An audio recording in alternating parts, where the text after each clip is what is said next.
नमस्कार दोस्तों, इस वीडियो में हम करेंगे प्रश्न अभ्यास बाल राम कथा के कक्षा 6 विषय हिंदी। अगर आपको वीडियो अच्छी लगे तो इसे लाइक और शेयर कीजिए और मेरे चैनल को सब्सक्राइब। तो चलिए शुरू करते हैं। प्रश्न अभ्यास पहला, पुस्तक के पहले अध्याय के पहले अनुच्छेद में लेखक ने सजीव ढंग से अवध की तस्वीर प्रस्तुत की है। तुम भी अपने आसपास की किसी जगह का ऐसा ही बारीक चित्रण करो। यह चित्रण मोहल्ले के चबूतरे, गली की चहल पहल, सड़क के नज़ारे आदि किसी का भी हो सकता है जिससे तुम अच्छी तरह परिचित हो। उत्तर, मैं अपने मोहल्ले के माहौल से अच्छी तरह परिचित हूँ। यह भारत की राजधानी दिल्ली से बिल्कुल नज़दीक है। DLF अंकर विहार, जो दिल्ली पुलिस ट्रेनिंग सेंटर के साथ लगा हुआ है, इस मार्ग के दोनों ओर स्थित ऊंची ऊंची अट्टालिकाओं की शोभा को देखते ही बनता है। यहाँ आलीशान इमारतें एवं मॉल हैं। यहाँ का वातावरण शांत तथा शहर के कोलाहल से बहुत अलग है। प्रकृति से निकटता यहाँ के परिवेश की ही खासियत है। प्रदूषण से मुक्त आबो हवा है। चारों तरफ दूर दूर तक फैली हुई हरियाली यहाँ के आकर्षण का केंद्र है। यह गांव एवं शहरों के सम्मिश्रण का संयुक्त रूप है। चौड़ी चौड़ी सड़कें, स्ट्रीट लाइट, कम भीड़ भाड़ एवं कोलाहल होने के कारण यहाँ का वातावरण काफ़ी खुशनुमा है। लोग यहाँ काफ़ी पढ़े लिखे एवं सभ्य हैं। बड़े बड़े पार्कों में चारों ओर रंग बिरंगे खिले फूलों की भीनी भीनी सुगंध का क्या कहना। वास्तव में ऐसे स्वर्गीय वातावरण का आनंद सौभाग्य से ही मिलता है। प्रश्न 2, विश्वामित्र जानते थे कि क्रोध करने से यज्ञ पूरा नहीं होगा, इसलिए वे क्रोध को पी गए। तुम्हें भी कभी कभी गुस्सा आता होगा। तुम्हें कब कब गुस्सा आता है और उसका क्या परिणाम होता है? उत्तर, हाँ, मुझे गुस्सा तब आता है जब मुझसे कोई झूठ बोले, मेरी बात ना माने या मुझसे पूछे बिना मेरी चीज़ों को हाथ लगाता है तो मुझे गुस्सा आता है। मैं गुस्से को काबू करने का काफ़ी प्रयत्न करता हूँ, लेकिन उसे रोक नहीं पाता।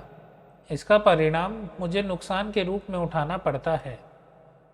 इसका परिणाम मुझे डांट सुननी पड़ती है या फिर किसी से झगड़ा के रूप में परिवर्तित हो जाता है। मेरे कई मित्रों से गुस्से के कारण संबंध खराब हो गए, यहाँ तक कि बोलचाल भी बंद हो गए। प्रश्न 3, राम और लक्ष्मण ने महाराज दशरथ के निर्णय को खुशी खुशी स्वीकार किया। तुम्हारी समझ में इसका क्या कारण रहा होगा? उत्तर, राम और लक्ष्मण अपने पिता के भक्त थे। वे एक वीर एवं आदर्श पुरुष भी थे, अतः वे अपने पिता के वचनों का मान रखना चाहते थे। इसी कारण राम और लक्ष्मण ने महाराज दशरथ के निर्णय को खुशी खुशी स्वीकार कर लिया होगा। इसके अलावा उन्हें वंश परंपरा का भी ध्यान था। रघुकुल में वचन का मान रखने के लिए उनके पूर्व की पीढ़ियों ने प्राणों की बाजी लगा दी थी। उन्हें अपने कुल की परंपरा का ज्ञान था। प्रश्न 4, विश्वामित्र ने कहा, ये जानवर और वनस्पतियाँ जंगल की शोभा हैं, इनसे कोई डर नहीं है। उन्होंने ऐसा क्यों कहा? उत्तर, जानवर और वनस्पतियाँ जंगल की शोभा हैं। वनस्पतियाँ ही तो जंगल का आधार हैं। वनस्पतियों के बिना जंगल की कल्पना नहीं की जा सकती। प्रकृति का पारिस्थितिक संतुलन बनाए रखने के लिए भी ये सहायक होते हैं। धरती पर जीवन की उपस्थिति के लिए ये आवश्यक हैं। अतः ये हमारे जीवन साथी हैं और हमें जानवरों से कोई खतरा नहीं होता। ये प्रकृति की शोभा बढ़ाते हैं, जानवरों से रौनक बनी रहती है। अतः इनके महत्व को समझते हुए विश्वामित्र ने कहा कि ये जंगल की शोभा हैं, इनसे नहीं डरना चाहिए। प्रश्न 5, लक्ष्मण ने शूर्पणखा के नाक कान काट दिए। क्या ऐसा करना उचित था? अपने उत्तर का कारण बताओ। उत्तर, शूर्पणखा ने राम लक्ष्मण से विवाह करने का प्रस्ताव रखा था, लेकिन दोनों भाइयों ने शूर्पणखा का प्रस्ताव ठुकरा दिया। इसलिए क्रोध में आकर शूर्पणखा सीता पर झपटी। यह देख लक्ष्मण ने शूर्पणखा के नाक कान काट दिए। शूर्पणखा एक राक्षसी होते हुए भी एक स्त्री थी, इसलिए लक्ष्मण के द्वारा नाक कान काटना अनुचित कार्य था। उसे इस तरह अपमानित करना उचित नहीं कहा जा सकता है। शूर्पणखा के विवाह प्रस्ताव को ठुकराने के लिए लक्ष्मण को उसे समझाने का प्रयत्न करना चाहिए था। इस पर यदि वह नहीं मानती तो उसे दंड देना चाहिए था। इस प्रकार के दंड को अनुचित कहा जा सकता है। प्रश्न 6। विश्वामित्र और कैकई दोनों ही दशरथ को रघुकुल के वचन निभाने की प्रथा याद दिलाते हैं। तुम अपने अनुभवों की मदद से बताओ कि क्या दिया हुआ वचन निभाना हमेशा संभव होता है। उत्तर। इसमें कोई शक नहीं कि दिया हुआ वचन सदैव निभाना संभव नहीं होता है। यह कभी कभी परिस्थितियों तथा मजबूरियों पर निर्भर करता है। मुझे याद है कि मैंने अपने एक मित्र को सदैव मदद करने का वचन दिया था। एक बार उस मित्र को कोई सालों बाद धन की आवश्यकता हुई। उसने मेरे से कुछ रुपए मांगे, पर जब तक मैं गरीब हो चुका था, मेरी आर्थिक स्थिति खराब हो गई थी। आर्थिक विपन्नता के कारण मैं अपना वचन नहीं निभा पाया। प्रश्न 7। मान लो कि तुम्हारे स्कूल में रामकथा को नाटक के रूप में खेलने की तैयारी चल रही है। तुम इस नाटक में उसी पात्र की भूमिका निभाना चाहते हो जो तुम्हें सबसे ज़्यादा अच्छी, दिलचस्प या आकर्षक लगती है। वह पात्र कौन सा है और क्यों? उत्तर।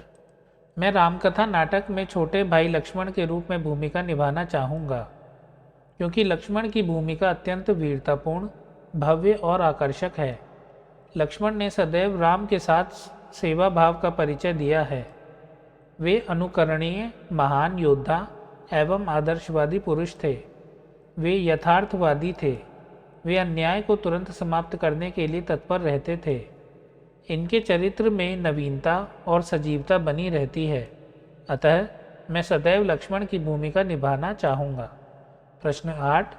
सीता बिना बात के राक्षसों के वध के पक्ष में नहीं थी, जबकि राम राक्षसों के विनाश को ठीक समझते थे। तुम किससे सहमत हो, राम से या सीता से? कारण बताते हुए उत्तर दो।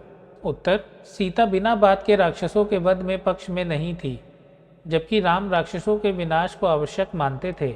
इन दोनों विचारों में राम के विचारों से सहमत हूँ।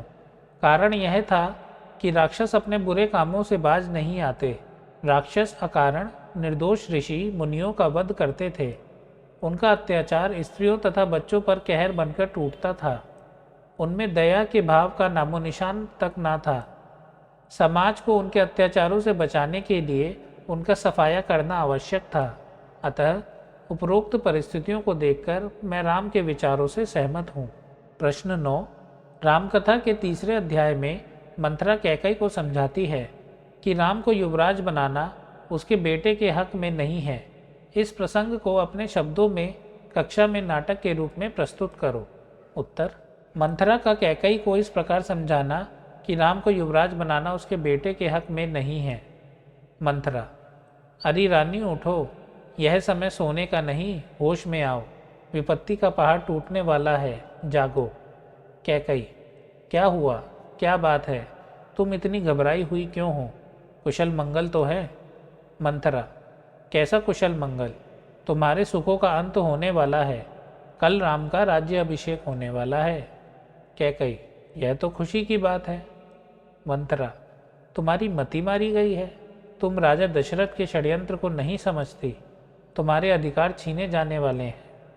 कैकई। यह कैसी उल्टी बात है? वह मेरा ज्येष्ठ पुत्र है। राम तो युवराज के पद के योग्य है। राज तो बड़े बेटे को ही मिलता है। मंथरा। रानी, इसे रोकें। यह तुम्हारे हित में नहीं है। राम अगर राजा बन गया तो तुम कौशल्या की दासी बन जाओगी। भरत राम के दास हो जाएंगे। कैकई। तो क्या ऐसा हो जाएगा? मैं क्या करूं?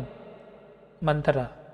तुम्हें याद है, तुम राजा दशरथ को अपने वचनों की याद दिलाकर भरत के लिए राज्य अभिषेक और राम के लिए 14 वर्ष का वनवास मांग लो। कैकई। परंतु इतना बड़ा काम मैं कैसे करूंगी? मंथरा। तुम मैले कपड़े पहनकर कोप भवन चली जाओ। राजा दशरथ आए तो उन्हें पहले अपने मन की बात मत कहना। जब वे तुम्हें मनाने लगें तो अपने दोनों वचनों को मांग लेना। प्रश्न 10। तुमने जंगल और जनकपुर तथा दंडक वन में 10 वर्ष में राक्षसों द्वारा मुनियों को परेशान करने की बात पढ़ी। राक्षस ऐसा क्यों करते थे? क्या यह संभव नहीं था कि दोनों शांतिपूर्वक वन में रहते? कारण बताते हुए उत्तर दो। उत्तर। राक्षस सदैव विध्वंस करते रहते थे और आतंक फैलाते रहते थे। शांतिपूर्वक रहना राक्षसों के स्वभाव के विपरीत था। वे निर्दोष प्राणियों की हत्या करते रहते थे। इसके विपरीत ऋषि मुनियों की संस्कृति भिन्न थी। ऋषि मुनि तो जंगल में आश्रमों में शांतिपूर्वक रहते थे, पर राक्षसों की प्रवृत्ति ऋषि मुनियों के यज्ञ भंग करने की थी। इस तरह राक्षसों की संस्कृति ऋषि मुनियों की संस्कृति से बिल्कुल विपरीत थी, इसलिए वे सभी एक साथ मिलजुल कर नहीं रह सकते थे। प्रश्न 11। हनुमान ने लंका से लौटकर अंगद और जामवंत को लंका के बारे में क्या क्या बताया होगा? उत्तर। लंका से लौटकर हनुमान ने अंगद और जामवंत को लंका नगरी के सौंदर्य का वर्णन किया होगा, क्योंकि हनुमान ने ऐसी सुंदर नगरी नहीं देखी थी। हनुमान ने बताया होगा कि सीता रावण की अशोक वाटिका में बंदी हैं तथा हर समय राक्षसों से घिरी रहती हैं। लंका सोने से बनी है। लंका चारों ओर से सुरक्षित बनाई गई है। वहाँ का राजा रावण ऊंचे सिंहासन पर बैठा है। वहाँ के भव्य महल हैं। वहाँ अशोक के लंबे लंबे वृक्ष हैं। इसके अलावा हनुमान ने जामवंत को बताया होगा कि कैसे उनकी पूंछ में आग लगा देने पर उन्होंने लंका को जलाकर राख कर दिया था। इसके अलावा सीता से भेंट के विषय में भी बताया होगा। प्रश्न 12। तुमने बहुत सी पौराणिक कथाएं और लोक कथाएं पढ़ी होंगी, उनमें क्या अंतर होता है? यह जानने के लिए 5-5 के समूह में कक्षा के बच्चे 2-2 पौराणिक कथाएं और लोक कथाएं इकट्ठा करें। कथ्य, कहानी, भाषा आदि के अनुसार दोनों प्रकार की कहानियों का विश्लेषण करें और उनके अंतर लिखें। उत्तर। पौराणिक कथाएं और लोक कथाएं धार्मिक मान्यताओं पर आधारित होती हैं। उनमें कोई न कोई देवता का संबंध जुड़ा होता है। लोक कथाएं वे कथाएं हैं जो लोक जीवन में प्रचलित हैं। लोक कथाएं प्रायः आम बोलचाल की भाषा में लिखी जाती हैं। श्रवण कुमार, नचिकेता, हरिश्चंद्र आदि लोक कथाओं के उदाहरण हैं, जबकि विजय नारायण सिंह द्वारा संकलित दुष्ट न छोड़े दुष्टता, देड़मित्र और चतुर मजदूरनी लोक कथाएं हैं। पौराणिक कथाएं संस्कृत में या हिंदी में लिखी गई हैं, वहीं लोक कथाएं साधारण जन में प्रचलित कहानियां हैं, जिनमें जन जीवन से जुड़े प्रसंग होते हैं। प्रश्न 13। क्या होता यदि राजा दशरथ कैकई की प्रार्थना स्वीकार नहीं करते? उत्तर। यदि राजा दशरथ कैकई की प्रार्थना स्वीकार ना करते तो राम का राज्य अभिषेक हो जाता। राजा दशरथ पर वचन भंग का आरोप लगता। वे रघुकुल के पहले राजा होते जो अपने वचन से फिर गए होते। उनका वह सम्मान नहीं रहता जो उनकी मृत्यु के बाद भी उनको मिलता रहा। राम को 14 साल का वनवास नहीं होता। अगर राम वन नहीं जाते तो सीता का रावण द्वारा हरण नहीं होता। तब राम रावण का युद्ध नहीं होता और रावण का वध नहीं होता। खा। रावण ने विभीषण और अंगद का सुझाव माना होता और युद्ध का फैसला ना किया होता। उत्तर। यदि रावण विभीषण और अंगद का सुझाव मान लेता और युद्ध का फैसला ना करता तो वह सीता को लौटा देता। ऐसी स्थिति में रावण और राम की सेना के बीच वह भयानक युद्ध ना होता। असंख्य लोगों का खून खराबा नहीं होता और रावण की मृत्यु नहीं होती। प्रश्न 14। नीचे कुछ चारित्रिक विशेषताएं दी गई हैं और तालिका में कुछ पात्रों के नाम दिए गए हैं। प्रत्येक नाम के सामने उपयुक्त विशेषताओं को छांटकर लिखो। पराक्रमी, साहसी, निडर, पितृभक्त, वीर, शांत, दूरदर्शी, त्यागी, लालची, अज्ञानी, दुष्चरित्र, दीनबंधु, गंभीर, स्वार्थी, उदार, धैर्यवान, अड़ियल, कपटी, भक्त, न्यायप्रिय और ज्ञानी। उत्तर। राम। पराक्रमी, साहसी, निडर, पितृभक्त, वीर, शांत, त्याग, दीनबंधु, उदार, गंभीर, धैर्यवान, न्यायप्रिय और ज्ञानी। सीता। त्याग, उदार, अड़ियल, शांत। लक्ष्मण। साहसी, पराक्रमी, निडर, पितृभक्त, वीर, त्यागी, दूरदर्शी, भक्त, ज्ञानी। विभीषण। दूरदर्शी, साहसी, निडर, वीर, त्याग, गंभीर, भक्त, ज्ञानी। हनुमान। पराक्रमी, वीर, साहसी, बली, निडर, शांत, धैर्यवान, भक्त, ज्ञानी। कैकई। लालची, अज्ञानी, अड़ियल, स्वार्थी, कपटी। रावण। घमंडी, दुष्चरित्र, पराक्रमी, साहसी, निडर, अज्ञानी, अड़ियल, कपटी। भरत। त्यागी, भक्त, ज्ञानी, गंभीर, उदार, धैर्यवान, न्यायप्रिय, उदार। प्रश्न 15। तुमने अपने आसपास के बड़ों से रामायण की कहानी सुनी होगी। रामलीला भी देखी होगी। क्या तुमने अपनी पुस्तक रामकथा की कहानी और बड़ों से सुनी रामायण की कहानी में कोई अंतर नज़र आया? यदि हाँ, तो उसके बारे में कक्षा में बताओ। उत्तर: मैंने अपने आसपास के बड़ों से भी रामायण की कहानी सुनी है, रामलीला भी देखी है। रामायण की कहानी और रामलीला में यह अंतर होता है कि रामलीला से घटनाएं प्रत्यक्ष देखने को मिलती हैं, उनका प्रभाव स्थायी होता है। बड़े लोग भी रामायण की कहानी सुनाते हैं, पर वे कई घटनाओं एवं चरित्र को उल्लेख करना भूल जाते हैं या सही ढंग से वर्णन नहीं कर पाते। जैसे विश्वामित्र राक्षसों से रक्षा के लिए दशरथ से राम और लक्ष्मण को ले गए, पर यह बात बताना भूल गए कि विश्वामित्र कौन थे और उन्होंने राम और लक्ष्मण को कौन सी विद्याएं सिखाईं। परंतु बाल राम कथा की कहानी से हमें राम के जीवन के हर छोटे बड़े घटनाक्रम की जानकारी मिली। इस पुस्तक के माध्यम से राम के जीवन की प्रत्येक घटनाओं की जानकारी विस्तार से मिली। इसके अलावा हमें श्री राम का जीवन परिचय मिला। प्रश्न 16। रामकथा में कई नदियों और स्थानों के नाम आए हैं। इनकी सूची बनाओ और एटलस में देखो कि कौन कौन सी नदियाँ और जगहें अभी भी मौजूद हैं। यह काम तुम 4-4 के समूह में कर सकते हो। उत्तर: रामकथा में आए नदियों तथा स्थानों के नाम निम्नलिखित हैं। नदियों के नाम: सरयू, गंगा, गोदावरी, गंडक तथा गोमती और सोन। स्थानों के नाम: इस कथा में स्थानों के नाम हैं अयोध्या, मिथिला, चित्रकूट, किष्किंधा, कैकयराज, दंडकवन, श्रृंगवेरपुर, विंध्याचल, प्रयाग और लंका। ये सारे स्थल अपने पुराने या नए नामों के साथ आज भी भारत भूमि पर उपस्थित हैं। छात्र एटलस में इन्हें ढूंढने का प्रयास करें। प्रश्न 17। यह रामकथा वाल्मीकि रामायण पर आधारित है। तुलसीदास द्वारा रचित रामचरितमानस के बारे में जानकारी इकट्ठी करो और उसे चार्ट पेपर पर लिखकर कक्षा में लगाओ। जानकारी प्रस्तुत करने के निम्नलिखित बिंदु हो सकते हैं: रामकथा का नाम, रचनाकार का नाम, भाषा, प्रांत। उत्तर: कथा का नाम रामचरितमानस, रचनाकार तुलसीदास, भाषा प्रांत अवधी अवध, पूर्वी उत्तर प्रदेश। इस जानकारी के आधार पर छात्र स्वयं चार्ट पेपर तैयार करें। प्रश्न 18।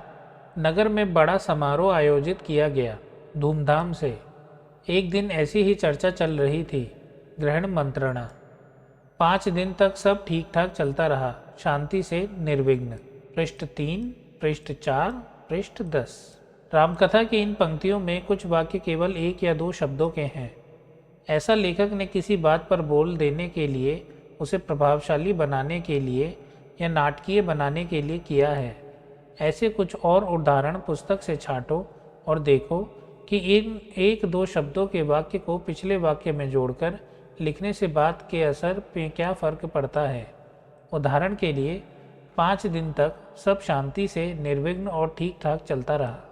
उत्तर: वे चलते रहे। नदी के घुमाव के साथ साथ नदी पार जंगल था, घना, दुर्गम। महाराज पलंग पर पड़े हैं, बीमार, दीनहीन। वे गंगा किनारे पहुंच गए, श्रृंगवेरपुर गांव में। छात्र उपयुक्त उदाहरणों में दोनों वाक्यों के बीच के अंतर पर ध्यान दें। तो दोस्तों, हमारा प्रश्न अभ्यास यहाँ समाप्त होता है। आशा करता हूँ आपको यह वीडियो अच्छी लगी होगी। अगर आपको यह वीडियो अच्छी लगी तो इसे लाइक कीजिए और अपने दोस्तों के साथ इसे शेयर कीजिए। अगर आपने अभी तक मेरा चैनल सब्सक्राइब नहीं किया तो इसे सब्सक्राइब कीजिए और बेल आइकन भी दबाइए ताकि नए वीडियोस के नोटिफिकेशन आप तक पहुंच सके। मिलते हैं नेक्स्ट वीडियो में, तब तक आप अपना ध्यान रखें और बड़ों का आदर करें। जय श्री राम।